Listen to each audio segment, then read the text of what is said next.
All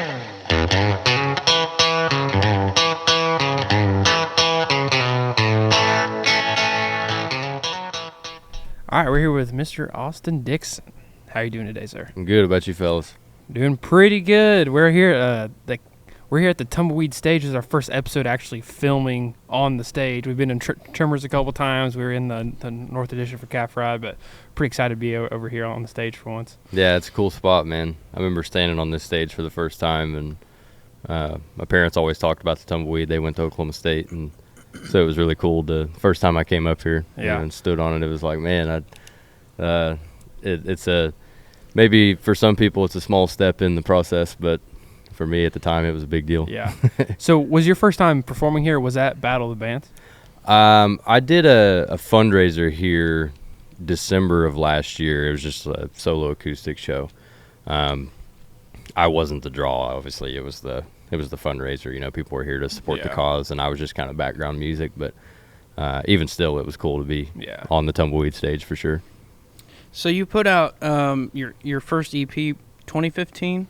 Is that what it was? Or 14 or 15, something like that. Yeah. So and you got some new stuff coming out very soon. Yep. So what's the cause in the break of time there? Well, I put that first EP out just kind of it was kind of something to do. Like I was in college at the time. My whole life I wanted to be a meteorologist, and that was kind of that was probably my first love. I tell people that meteorology was my first love and music's my true love, you know. But I don't know, my family was always happy that I was doing music and stuff, but no one ever really wanted me to think it was a real possibility, I think, to do it. You know, it's always a risk going that route and not going the traditional, go get a college degree, you know, you'll make guaranteed to make good money or whatever. And I'm sure you guys know nowadays that's becoming less and less true. Yeah. But I just, it was a super low budget deal. You know, that was the first few songs I wrote that I'm like, these are decent enough to share with people, I guess. And so I went to a studio in Tulsa. All three of those songs are one take recordings, just me and my guitar. The project cost me like $200, and the producer added on a couple little guitar tracks and an electric drum track, and we were done. It was like 2.5 hours. You know, contrast that with the EP I'm getting ready to put out. It was, you know, over $10,000 to get it all done, and hiring musicians and, you know, all these hours of production and tracking and everything else. So I left that stuff out there just almost to force myself to do it. I really thought about getting rid of it because you can just tell I'm so young, I'm so immature as a songwriter and an artist. And but I thought, you know what? No, we're going to leave that stuff out there because everybody starts somewhere. And believe it or not, there's actually a small minority of people that like some of those songs. I've actually, you know, doing like TikTok lives and Facebook lives, and a couple of my shows I've had people request, I think it's Take a Drive off that first little EP. And, you know, like I said, I'm actually kind of embarrassed to listen to those songs sometimes. But this EP I'm getting ready to put out, O-Town, I would call it my first representative work. Yeah. You know, it's the first real attempt I'm throwing out there at legitimate music. Yeah. And I noticed that when I was listening to I listened to all the old stuff, and then I've only heard the one new song. Yeah. But I could tell like a drastic change in the production quality. Oh yeah. And I can tell you've changed. Yeah. You know, as well. And not that I mean I like some of the older songs too on there, but the new song, it's like, I text him last night. I'm like, this is good. I just listened to it after he sent it to me. I was like, yeah, I really like it too. It's got a really crisp sound. Thanks, man. It sounds really good. Thank you. Yeah, that was the first song that really made my wife's eyes light up when I showed it to her. Yeah, I wrote that song, I want to say about this time last year, like midsummer last year, I think. And I had one verse and a chorus done, and I came out in the living room. I was like, hey, babe, you got to hear this. And I played it for her. And I got to that chorus, and like her mouth opened, and she was like, oh, my God, that's so good. You got to finish that. You know, I think I'd had a couple of the other songs that are on this EP done by then. But yeah, we were really excited about that one when it started. And that's been kind of that's the first song that people started singing back to me at shows, just from putting teasers and demos and stuff out on social media and YouTube and stuff. Like when we did the Battle of the Bands back in the spring, that was the first song of our 3-song set, and the crowd was nuts. Like everybody was screaming that song back, and it hadn't even been released yet, which is super insane. That's awesome. And so, a lot of people are like, man, you got to give it like 6 weeks before you drop it on Spotify and all that other stuff. But I'm like, man, people have known about this song forever.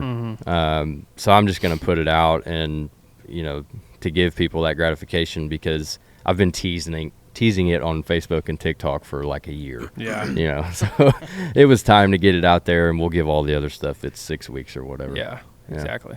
So you mentioned earlier that you studied meteorology, and I was poking around on Facebook last night, and I saw it said studies PhD at meteorology at OU. Yeah. And I was like, are you still pursuing the PhD, or are you full-time music now? Yeah, I'm still enrolled in the doctoral program at OU. Really? It's I hate to put it like this, but it's a great way to make money with a flexible schedule. I shouldn't say I make great money. Yeah. But as a doctoral student in the sciences, oftentimes you're paid as a junior researcher.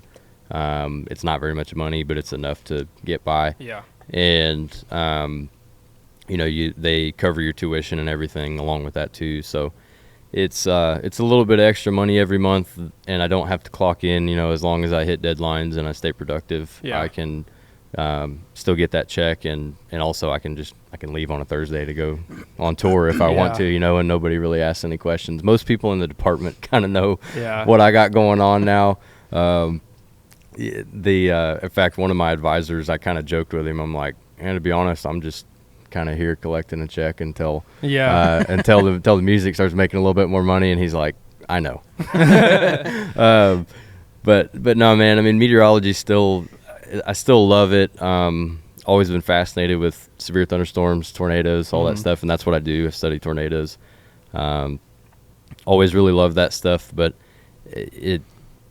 when I was a kid, I grew up watching Twister, and I was obsessed with that, and I've gotten to do a lot of storm chasing since I've gotten my degrees, which has been really cool. Yeah. And I'm still really passionate about it, but the day-to-day of that is a lot more of a grind than what I imagined it to be when I was growing up.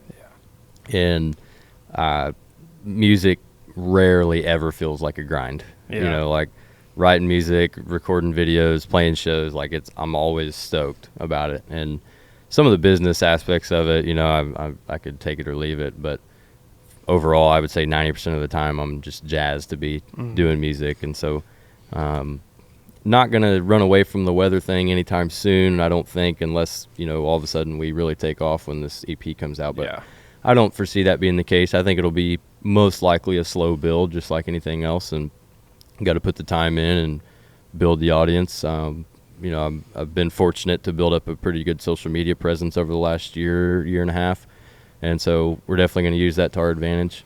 But yeah, that's the plan, is hopefully just to build this thing and build it to where we can make a solid living at it. And once we get to that point, then we, start pushing it until we get to the top. I find it really fascinating as well, because even as a kid, that was one of the things that growing up, I'm like, I was on my list that I might want to do this when I grow up. Was actually I even went and toured the meteorology program at OU. Oh, did you really? And the National Weather Service when I think I was in middle school when I did that. Yeah. So, and then I eventually I want to be an engineer. So that's why I study engineering at Oklahoma State right now. Oh, you're studying it right now? Yeah. Well, I'm going to be a senior this year. Heck yeah, man. Yeah. There's a lot more money in that field.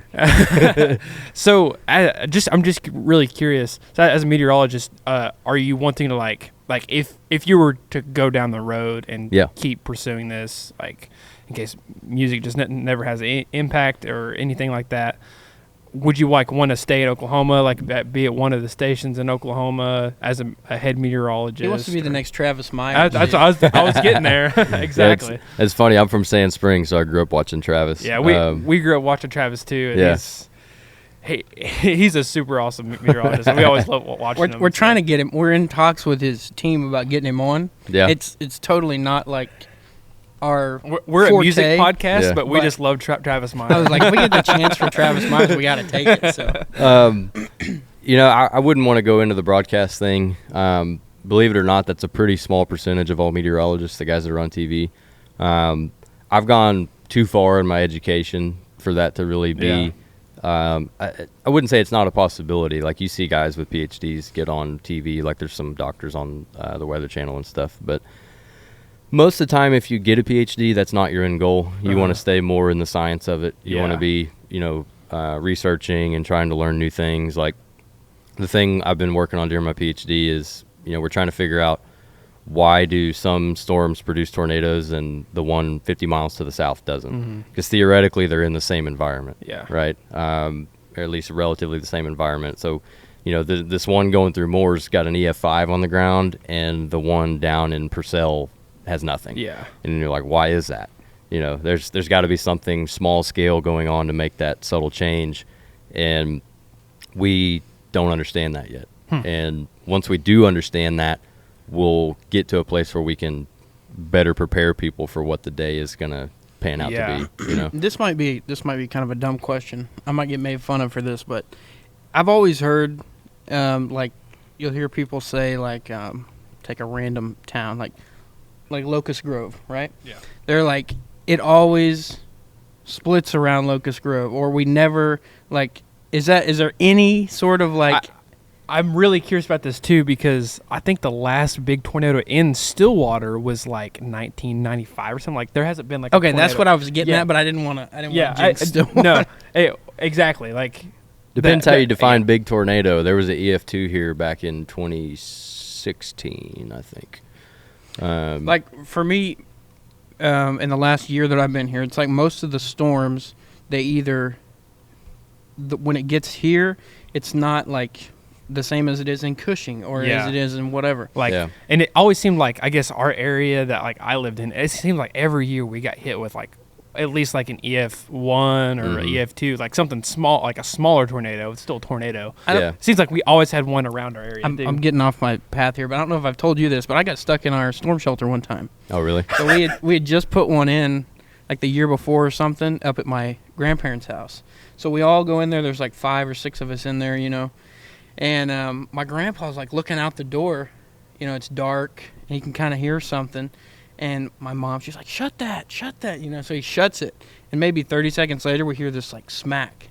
And we thought, a tree fell or something. We go to get out, and the door won't open. There's a tree laying over the door. Yeah. You want to talk about freaked out? I was freaked out. I was ready to claw my way out of that box. I can see Rhett banging on the door. Help! We were in there for, like, 3 hours, 3.5 hours. Yeah. I bet that's spooky, especially if it's a hot day. You're in there just cooking. Yeah. I mean, 99% of the time, what you guys are talking about is coincidence. Really? Yeah. If it happens to break up before it gets to your town, or if your town gets hit multiple times in a row, multiple years in a row with whatever, people say Moore, Oklahoma is the bullseye of tornadoes, but if you look at statistics, El Reno's been hit almost as much. Elk City's been hit almost as much. Del City and Midwest City have been hit quite a bit. What's another one? Newcastle has been hit a lot. So Moore is a very densely populated suburb of Oklahoma City, and so it gets a lot of news coverage because that affects a lot of people. But in terms of tornado statistics, it's not necessarily way higher than some other cities around the state too. Yeah. I've always thought it was weird that every time I drive by the BOK Center, I think of this. There's, like, that's been there. It's such a huge building. It's been there for so long, and it's never been, like, the downtown, like, tall buildings in Tulsa, Oklahoma City. They're never, like, it doesn't seem like they're ever hit. So I guess that's just coincidental because of the sheer size of the state. Does, like, the terrain affect, like, I don't know what it would be, like velocity? I don't know. So I would say there's ongoing research on that. In fact, one of my buddies that I graduated my bachelor's degree with, he's still at OU with me. He's working on some of the terrain impacts on tornadoes and stuff. I can tell you that they do not care about mountains and rivers and stuff like that. Yeah. A prime example of this is back in 2015. Well, my whole life, I heard that Sand Springs will never get hit by a tornado because of the river. And people said it was blessed by the Native Americans and blah, blah, blah, and all this other stuff. And growing up, I didn't know any better, but in the Yeah. back of my mind, I'm like, that sounds like bullshit. But, I didn't know any better, and so I just kind of was like, whatever. And then in 2015, a EF2 just barreled right across that river and took out a trailer park down on the south side of town, and so I was like, well, that put that to rest. Yeah. But yeah, I mean, I've watched them in Alabama go right up the side of giant hills. Really? Yeah, they don't really care much about terrain. In fact, in Wyoming, you'll see them go up and down mountains and stuff. It's weird. You would think there would be some kind of effect on them, but a lot of the processes that govern tornadoes happens, we'll say 3,000 to 5,000 feet off the ground. There's a lot going on right at the ground too. Yeah. But the meat of the process is basically right at the cloud base. Huh. So yeah, it can cycle right back up even if the terrain happens to affect it a little bit down at the ground. So this is just another probably stupid question. I'm really fascinated. But as you knowing as much as you do about weather, obviously far beyond what the average human is. Growing up in Oklahoma, I tried to educate myself as much about the weather, especially when I was little, because I hated being scared of storms. Right. I hated being scared of something that I had no knowledge of. So like I was like, oh, that's how I got into it. Is like we had a big tornado hit our town. I say big. I think it was like EF3, EF4 hit our town. That's a big tornado. And I was like maybe 6 or 7 years old, I believe, and so it kind of made me really scared of storms very early. But then I was like, I don't like being scared, so I just like studied it online, whatever, read books, got really into it. And then like I see like people that either are from Oklahoma or not that have moved here for college, whatever, and they just hear, oh, it's a tornado watch. Yeah. I'm like that doesn't mean anything yet. Does it ever annoy you, like any like ignorance of people that don't know like the levels of like warnings systems, stuff like that? It does. Yes, it does. But I also have to remind myself that I do this every day. Yeah. Right?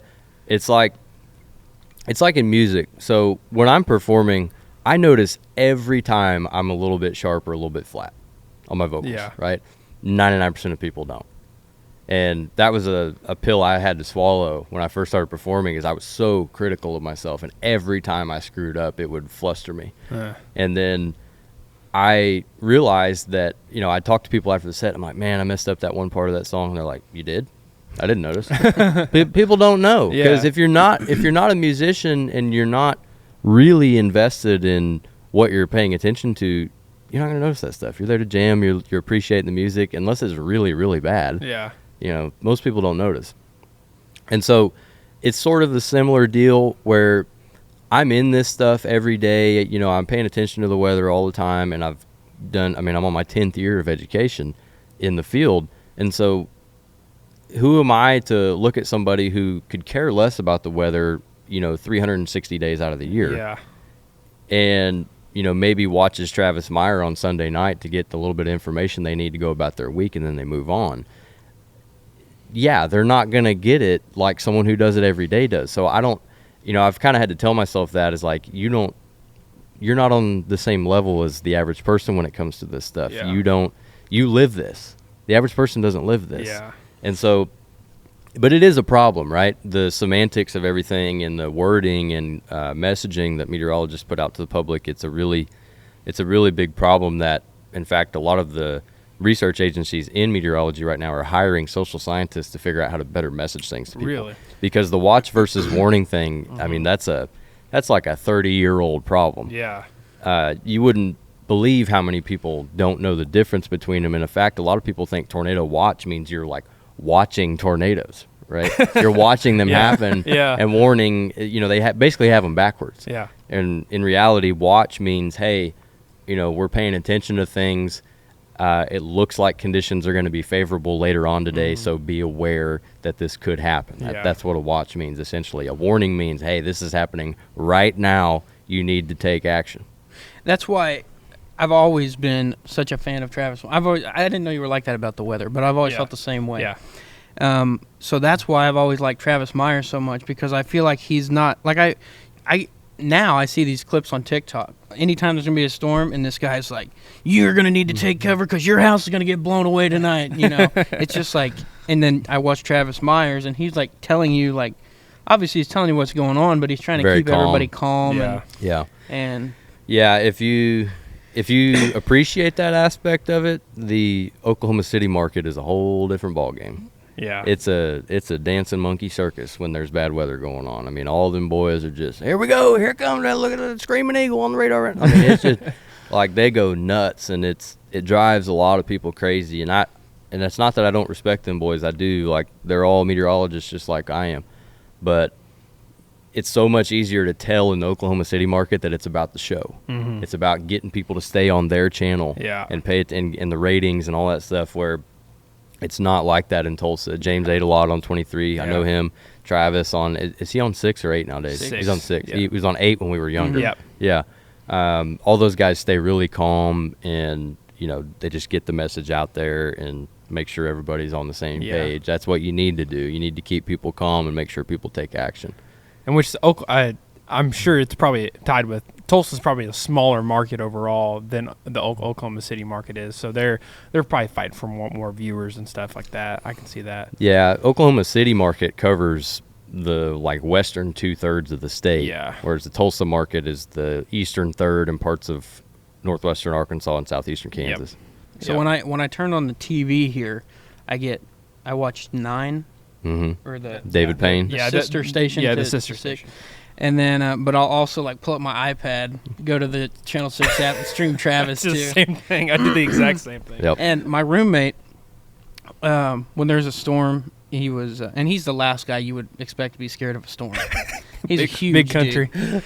And he's like, one night it was storming, and he's like, are we gonna get hit? I'm like, you need to calm down. I was like, you need to do what I say. If I tell you to go in the bathroom, go in the bathroom. That's what I do with Abby too. And I'm just sit there in front of the TV and the iPad for hours watching.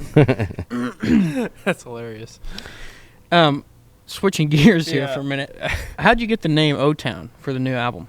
Go check out Dead Wake Archery Innovations.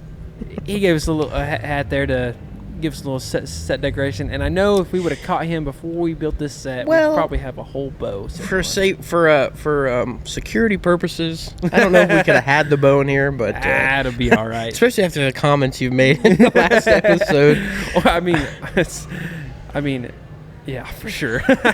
But I'll tell you what, that Leviathan bow will get everything you need.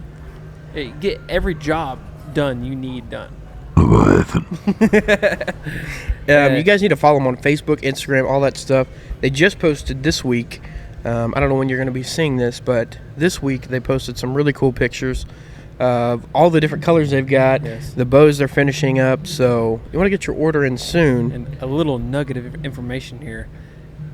They have just upgraded their manufacturing process this weekend. A little picture shown on there. They're going full-time. Congratulations, Trevor Pigeon out there. He is full-time. Dead Wake Archery Innovations. Super proud of him. Great entrepreneur. So just go out and support him, man. He's doing a great thing over there at Dead Wake, and we're really proud to see where they're going and where they're going to end up. They've perfected the craft, essentially. Yes. And one really cool thing about it is it's 100% made in the USA. 100% made in Oklahoma, which is another cool thing. I know most of our listeners are from Oklahoma, but if you're not, it's still 100% made in the USA. I mean, just go grab you a Leviathan bow, and a little sneak peek, they're going to have another line of bows coming out here really, really soon. And they, there's other companies out there that are making similar products, but they're just copies of other people's products. No, sorry. That's crazy. But at Dead Wake, they design their own products. You're not getting a copy of someone else's product. You're getting a engineered product that they designed themselves. Made to order, and you can even get personalized designs on your bow too. They got some great, cool things going on there. It's anodizing. If I can put the words out of my mouth. Anodizing and Anodization. Anodization. I don't know if that's a word. Either way, but You can get a cool custom design, whatever you want on your bow. You can even customize the grip however you want it as well. And go check them out. Huge thank you to Dead Wake Archery Innovations for sponsoring us. And we're back. I had no idea this is where I knew you had done the meteorology stuff somehow. I don't remember if you told me on text or what, but somehow is it saying anything like that on your Instagram? I think my Instagram bio says like degreed meteorologist or something like that. Yeah, that's what it was. I don't know, when I started getting more of a following, I kind of swept that stuff under the rug, and then I was like, a lot of people seem to think it's kind of cool, so I left it out there. And it's not to be like a dickhead and be like, I have a degree in meteorology. Most people are like, sick nerd. But people think it's interesting, so I leave it out there. Have you seen that TikTok? The little kid's like, wouldn't you like to know, weather boy? The 4th of July. Here's like an actual customer out here. What's the best kind of firework to buy? Wouldn't you like to know, weather boy? Where are your parents? Kid's sketchy. Back to you guys. Exactly. Yeah. That's hilarious.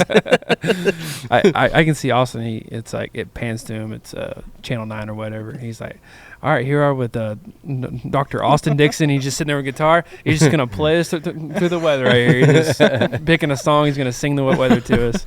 I just lost my headphones, boys. Oh, shoot. All righty. Sorry about that. No worries.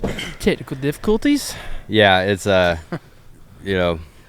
lot of meteorology majors are dorks, myself included. You kind of have to be into that, Yeah. I mean, you got to be a nerd. I would say I'm a little bit of an outlier, at least amongst a lot of the people I've been around for most of my meteorology career. A lot of people, it's not a good or bad thing, but a lot of people in that field, like, that's their life. They're dedicated. Yeah. They're dedicated to it. They spend every day thinking about it. And me, I love it, but I have so many other passions in life. Meteorology is just one of them, and it was one of the few that I started out with as a kid that I knew I could make money doing. So I'm not that guy. I don't spend every waking moment wanting to do weather stuff. I want to do music. I want to ride dirt bikes, do podcasts. I had, like I was telling y'all earlier, me and my buddies had a moto podcast for a while. And Tell us about that a little bit. Motocross or the podcast? Well, both. Yeah. How'd you get into doing the podcast? What made you want to do that? So me and a couple buddies went to Crested Butte, Colorado to snowboard. When was that? 2018, I think. And one of those two buddies I went with, he showed us the Joe Rogan podcast on the way back. And we had never listened to it at the time, and we thought it was really cool. And then we were all still racing dirt bikes, and we were all broke. And that's a really expensive sport. And I thought, man, if we did a show and we built it big enough, we could probably get a few local sponsors to, sponsor the show every year, and that would help pay for racing. And on top of that, I just like to talk, and especially about dirt bikes. And so we started the show, and the first year, it didn't really do anything too crazy, but then sure enough, we get it like a year into it, we have sponsors start rolling in, and it did. It was covering all of our entry fees and most of our weekend expenses there for about a year or so. And then we actually did our most recent episode back in March or April, I can't remember, of this year. But then it was like all of a sudden I had a show booked every single weekend. And if you're not, to me at least, if you're not racing dirt bikes, you can't be talking about current dirt bike racing, because that's really what the show was. It wasn't a, we're going to watch the pro races on the weekends and then talk about them on the show. It was, we would talk about that stuff, but it was mostly, we go to the Oklahoma races, the state championship and all that stuff, and then we would talk about the state championship and all the local stuff going on the show. And if you're not a part of that, it's kind of hard to talk about. Yeah. And our very last episode, all three of us had some life stuff going on where we hadn't been riding as much, and you could just tell the show didn't have the same shine as it normally did. And then it got to where I wasn't racing at all because I was gone every weekend, and I was kind of like, man, I don't want to say it's dead, but it's on break for now. You know what I mean? 'Cause You don't want to be disingenuous. And exactly. I don't want to be sitting there trying to force it on the show, because if I'm not in it, me personally, I can't really talk about it if I'm not in it. Yeah. So, Exactly. so yeah, it was called the Pit Racing Podcast, and it's on break for now. But I'm sure I'll get back into racing one of these days. Indefinite hiatus. Yeah, exactly. That sounds like a lot of the conversation we've had. Like, well, we like to talk. Oh, we'd like to get some sponsors. Yeah. Well, let's give it a try. Yeah. Yeah. The hardest thing is like, or for me anyway, was the doing like after I got past like the third week in a row of recording, editing, going through that whole process. I'm like, okay, we can roll. Getting now. in the routine. It's like the Yep. first few weeks of like the consistency are like, Mm-hmm. Yeah. but after you get through that, then Yeah, I hear you, man. And you'll learn ways to streamline the process to make it all quicker. You'll have your intros, and if you end up with adverts and stuff, you'll have them all just ready to go in clips, to where when you're doing your post-production, you just flip them into the software right where you want them to go, and it's all like bam, bam, bam, okay, sick, export, and you're done. Yeah. You'll get that process figured out, and it'll get a lot smoother. Yeah. I know it took a while for us to get in the groove of like just being comfortable on camera talking. Oh yeah, that's and one of the doing biggest interviews, things for sure. and learning how to interview people Mhm. and make it just be natural, Yep. I feel like when we start, and to an extent, I think we're still kind of like this, but Mhm. it's getting better. At the beginning, it was like, okay, here's the questions we want to ask, and it's like it feels like a very robotic, all flow. You know? Yeah. And I want it to be more of like a conversation. Oh yeah. But I want it to be something that people want to listen to. Yeah, Yeah. exactly. So trying to find that balance is Yep. difficult. Yep, it is, and it takes I would say 4 or 5 episodes before you kind of settle into it. Yeah. And then once you've done those first 4 or 5, you kind of get the feel for how things go. But even so, I mean, you can get 20 episodes deep, and this is what we learned. You can get 20 episodes deep, and if you bring in a guy who's just not real talkative, you kind of start reverting back to your old ways, Yeah. where you're like, shit, I need bullet points to hit now, because Yeah. this guy don't have much to say. It's Exactly. like you ask this question that you think the guy, surely, we're asking this guy about his life. Surely he's going to go on for the next 20 minutes. Yeah. And he talks for maybe 30 seconds, and then he's done. And you're just like, quick. well, shit, that question was supposed to take up 10, Exactly. 15 minutes. Yeah, exactly. Like we're supposed to have like tangents off of this. Exactly, And, we're yeah. just here sitting talking about nothing for a while. Yeah, so it's an interesting little dance you do with people sometimes on your shows, but I loved it when we were doing it, man. This format of media is one of my favorites because it's so unscripted. Mm-hmm. You don't there's no facade really. You just turn the microphones on, you turn the camera on, and you get after it. Yeah. It's I love it. I think one thing I like about it most is like the guests we have on, like we're not just like, to me, when we're sitting down here talking, I'm learning about you. It's like we're starting like a friendship. Oh yeah. And it's like this could, it's not just like, it doesn't feel like, it feels natural. It doesn't feel unnatural. Like, It doesn't feel like an interview. Exactly. Yep. It feels like a conversation, not an interview. Yep, Exactly. exactly. It kind of fascinates me, the different. I think I like the conversation, but I think you like the conversation more. I think I'm more into the like the setup aspect. Like I'm Yeah. always thinking about new ways to do different things on the podcast. Yeah. Like I want like 4 cameras Yeah. going, but I don't want to edit 4 I'm camera always angles thinking and all that about. stuff. I'm always thinking about like what questions to ask Yeah. and like how So to I like think get this conversation. it balances itself out. I was gonna say you guys are a good duo then, Yeah. because on my show, my 2 buddies that did my show with me were dirt bike racers, and that's what they were. Yeah. They were not tech savvy, they were not gear savvy in any way, and so I was the one thinking about almost everything. Once we got 6-7 shows in, they got a lot better at like actually hosting the show, asking questions and stuff like that. But when it came to actual back end of everything, I was pretty much the guy, which got annoying sometimes. But the fun we had doing it made up for it, and it wasn't their fault. I mean, to do that kind of stuff, all the post production and setup and everything. I mean, you have to have years of interest, not just experience but interest to really do it the right way. And if they, 1, don't have any interest, and 2, don't have any experience, there's no point in trying to make them learn how to do it, because it's just going to make things take more time. Yeah. Yeah.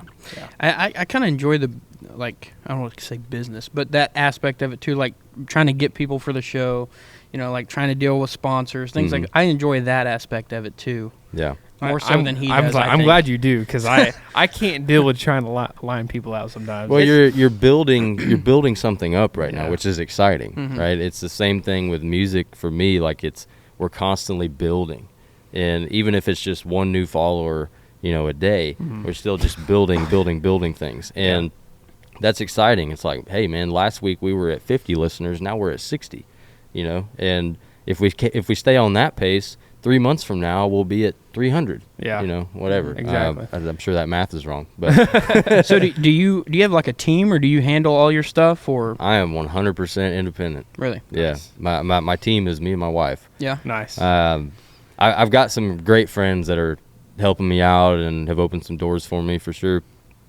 But in terms of, you know, booking shows and things like that, honestly, again, I've been really fortunate. The social media thing has really taken care of a lot of my booking in the last 6 months or so.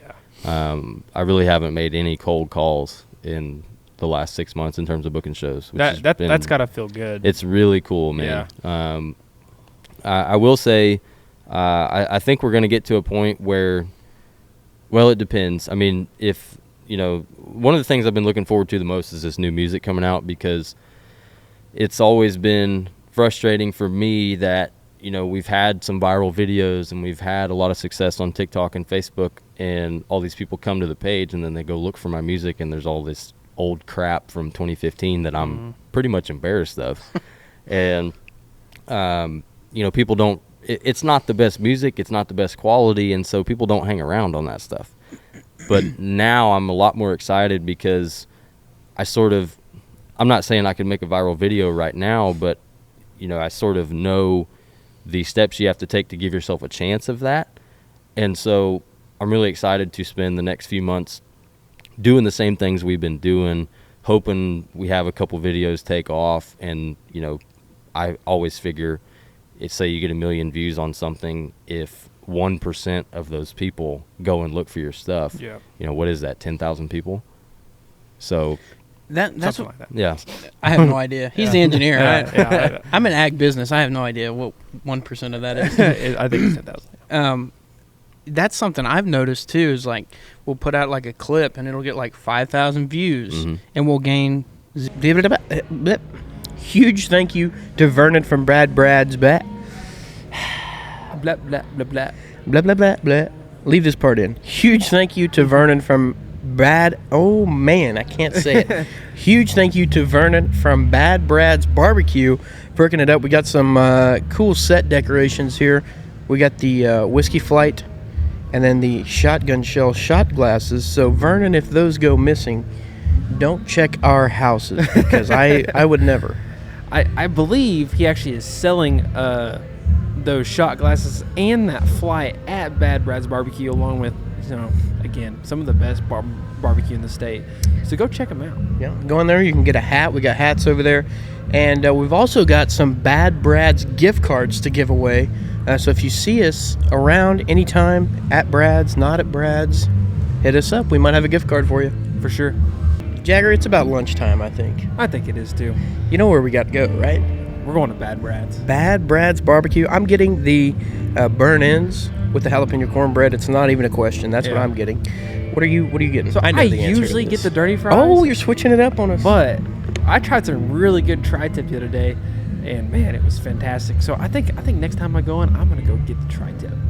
Let's go. Yeah, let's do it, man. 0 followers. Yeah. And I'm like, how is that even possible? Yeah. You know? Yeah, you have to make it extremely accessible for people.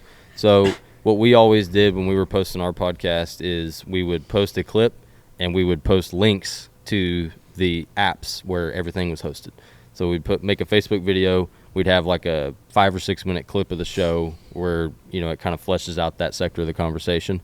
And on the post, we would have a link to the iTunes podcast and a link to the Spotify podcast. And I do the same thing now when I'm trying to advertise my new music is, hey, we just put this out. Here's a clip of the song. Here's a link to the iTunes, or here's a link to Spotify or whatever. Yeah.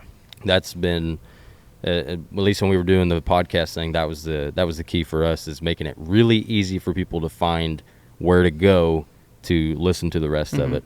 Yeah. So I noticed, like I used to post our thumbnails on Facebook and like a description, and then I found out if you post the link, it will put the thumbnail there, and made a huge difference. Putting that where they can just click on it, they don't have to go search it. Like, really, you got to play around with what your audience is going to gravitate towards, because that's probably one of the most difficult aspects of social media, is finding what the recipe is, right? For me, it's been posting 60-second clips of cover songs, especially cover songs that sort of span generations. So Keith Whitley, Dust on the Bottle, Clint Black, Like the Rain, let's see, what's in Charlie Pride, Kiss an Angel, Good Morning, all these songs that not only did our grandparents grow up loving, but then they showed their kids, and then they showed their kids, and you sort of have these songs that span 2 or 3 generations, and everybody knows them. Obviously that's harder to do with a podcast, but I'm just giving you an example of, eventually you're going to figure out what type of post works for you guys, whether it's a picture of the 3 of us sitting here with a link to the show, or it's a 5-minute clip of our conversation with a link to the show. You got to play around a little bit, do different stuff, and then eventually you'll figure out what brings the most people to your platform. Yeah. I forgot earlier, I asked this question. The name of the new EP? O-Town. Yeah. How'd that come about? So I grew up with a lot of guys that are from Oilton, Oklahoma, and they all call Oilton O-Town. In fact, some of it have O-Town tattooed on their ass. It's a serious business, but I started. So I did graduate school in Wisconsin. I did my master's degree there, and then when we moved back, I started spending a lot more time with them guys, and a lot of the music on this EP is. Some of it is directly related to Oilton, but some of it is just inspired by, events that have taken place there, and sort of the culture of that town and the people that live there. And that whole crowd of people, they've come to every show and screamed their heads off. And in fact, when we did the Battle of the Bands, this whole front row was just packed, and I think probably 80% of the people along the gate were from Oilton. And so the people there have done a lot for me. And the title track is called O-Town, and it's basically a story song about a weekend in Oilton where we just did a bunch of redneck shit. And it's a party song. The hook is like, fill it up, drink it down, we got enough beers here to go around.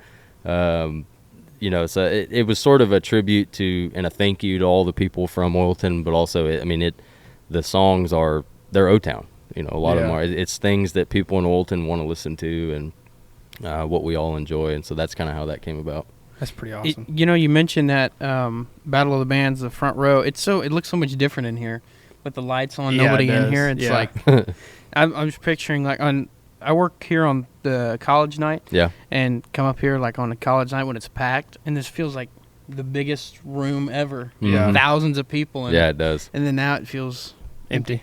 It was cool, man. Our second night of Battle of the Bands was crazy. There's a video out there somewhere on TikTok or Facebook of we finished our first song, this new single that just came out, Southern Town, and the person that was filming panned the camera back to the crowd, and the I don't know if it actually was, but the lighting and everything else makes the room look wall to wall. It was awesome. Yeah, exactly. So how'd you get into that Battle of the Bands? So when I did the fundraiser thing here, there was I think it was Kay. She got it with one of my buddies and said, hey, he's pretty good. We're having this Battle of the Band things here in the spring. He should sign up for it. And so that's what I did. I went and filled out the form, and I didn't have a band at the time. Got a group of guys together that were willing to do it. And we got, fortunately we got into the top 18 that they took for the competition, and then went from there. That's awesome. Yeah. I know there was I had a couple buddies that tried to get into that top 18, and they didn't even get into that. So I don't know how many people total tried to get in, but I know that there was a good amount. Yeah, I don't want to misquote, but I heard a rumor there was something like 50 entries or something like that. Yeah. 50, Wow. Yeah. That's pretty crazy. I'm excited to see what they do with it this year. If there's, I don't know if they're gonna pull like, I don't know how they'll do it. Like, will they bring in all the same people if they apply again, or are they gonna try to? I'm sure they'll try to weave some new ones in there. They'll probably and I'm try to excited mix to it up see a little kind of bit. what, because we've now talked to all the, except one, I think, Yeah, Kinlock. Yeah. So, because at Calf Ride we had we tried to get all of them that we could after they played. Yeah. But we missed you that day. Yeah. But, Yeah, I was out rubbing elbows with the town folk. Yeah, that's not a bad thing to do sometimes. I noticed you had 2 shows coming up in Charleston, South Carolina. Yeah. How did those come up? Because Social media, man. I was gonna say Yeah. I looked on your like future shows, and it's like Oklahoma, like Texas, Kansas, South Carolina. I'm like, whoa. Yeah.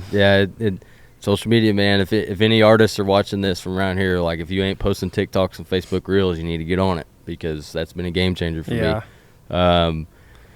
People all across the country have reached out. So far, we've booked shows in Alabama, South Carolina, Pennsylvania, Kansas, Texas. Let's see, there was one more. Had a lot of interest in Illinois. Haven't booked anything there yet, but man, that's all it's been, is people on social media have sent me direct messages. One of the most annoying things, because usually they come on Facebook, is Facebook has this spam filter. are you available? Yeah. Facebook has this spam filter, and so if you're not if you're not friends with the person, it goes to the spam folder, and it's got some glitches. Like, if I pull it up on my desktop, there's more messages there than there are on my mobile, and no one gets on Facebook desktop anymore. So it's kind of frustrating. My mom does. Yeah, right. And so much so that if you go on Morgan Wallen's Facebook page and you look at his cover photo, like, it looks perfect on mobile, but if you go to the desktop version, it's all screwed up. And because they prioritize the mobile version. And when I put out a new cover photo that was like, EP coming soon or whatever, and I was like, what the hell? I can't get both of them to look good. It's like one or the other. And then I saw Morgan's page, and I'm like, well, hell, if he's doing it, then who cares? Exactly. Yeah. That's pretty awesome that he's basically going on tour, right? I mean, he's going all across the country now. Yeah. Yeah. I mean, it's they're kind of mini tours, like one weekend at a time. We've done one true mini tour where we did 4 nights in a row. We did Tulsa, Southeast Kansas, and then we went to Sykeston, Missouri, and then the next night we were in Lake Wapapello, Missouri, and that was my first true, we're gone 4 or 5 days, and actually traveling and doing multiple shows in a weekend, which was super fun. I had an absolute blast doing that. Me and my buddy Ryan Nichols did that together, and just had a hell of a good time. Yeah. And the only thing that I want to prioritize moving forward is the logistics of making sure my family gets to be a part of all that. My wife and my daughter. Me and my wife just had a baby. And congratulations. Thank you. Yeah, just making sure they can go to as many shows as they want to go to.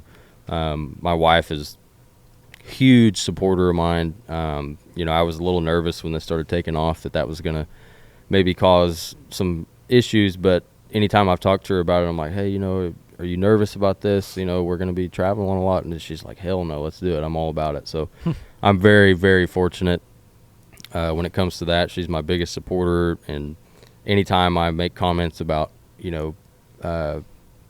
prioritizing myself and, in this music thing, she's like, shut up. This is awesome. We need to do it. So I'm very, very fortunate in that way. That's awesome. That's great to hear. Do you have anything coming up that you want to plug? Any dates? I'm not sure when this will come out. Do you have anything later down the road? For local folks, our biggest show so far and biggest show on the calendar is we're doing the Zach Bryan Street Party at the BOK Center on August 12th. That's awesome. Me and my buddy Jeremy Studdard, we're going to be doing an acoustic song swap for that. That's going to be right outside the BOK. It'll be the second night that Zach plays on August 12th. That was a really cool deal. I met Zach's dad here at the Tumbleweed during the Battle of the Bands process and got to know him and it was really crazy to get an invite from Dwayne himself to be a part of that. That was sort of a otherworldly experience, Yeah. Zach's an Okie, and I kind of see him as like one of us, and so I try not to put people on a pedestal, because I feel like you go into things with the wrong mindset sometimes when you do that, but still, like, you can't deny what Zach is right now, and his dad is very involved in all of that, and so to get that phone call was really, really special for sure. We're trying to get him on because he's always pushing some new artist. He's always trying to get people to check this person out. I love that he's like out there spreading out these like smaller artists, trying to get people to. Yeah, he's very involved in the local music scene for sure. The way that I met him is me and Jeremy. I think it was after the final round about all the bands. We didn't make it to the final round, but we came out to support those guys. And after the show, me and Jeremy were just sitting back there by the pool table in the back of the Tumbleweed, just playing music, and here comes Dwayne. He sits down right in front of us and starts filming me, and I'm like, oh shit. But apparently he liked what he saw, and so he got a hold of me to do this BOK Center thing, which is really cool. We're going to make sure we come correct to that. You know what I mean? Yeah, so. Absolutely. That's awesome. Yeah. You got a website, merch, social media, all that stuff you want to plug real quick? Yeah, so social media, everything's at Austin Dixon Music. It's Dixon. At Austin Dixon Music, TikTok, Instagram, Facebook. TikTok and Facebook is where I'm the most active. I'm trying to get better about posting on Instagram. That seems to be important, but most of my content goes to Facebook and TikTok, so that's where you'll find me. Building a website right now. It'll be austindixonofficial.com when it goes live, but other than that, check my stuff out on Apple Music and Spotify. We just put the single out on Spotify and Amazon, and then the EP is available for pre-order on Apple Music. So, speaking of that, final question: are you an Apple Music user or a Spotify user? Apple Music. Yes. Oh my Let's gosh. go. That's all right. I'm still winning. It's okay. It's just It's all that, right. and I don't know which one's better. I've heard arguments for both, but Apple Music's just integrated into the iPhone, and it just makes it easy for me. And I've always had iTunes and stuff like that, so yeah, that's what I use. Well, we appreciate you stopping by this morning. Heck yeah, man. And without saying too much, I think we're gonna meet again in a few months. Yeah, so, hopefully. Sounds good. So we'll hopefully get you on then when you're back through, and it's been a lot of fun, a lot of interesting conversation that I wasn't expecting to have. Yeah. So Yeah. I wish we had more time. We would keep this thing rolling. Yeah, for sure. Heck yeah, guys. Yeah, thanks for having me. I'm happy to come on anytime. Awesome. Thank you. Thank you.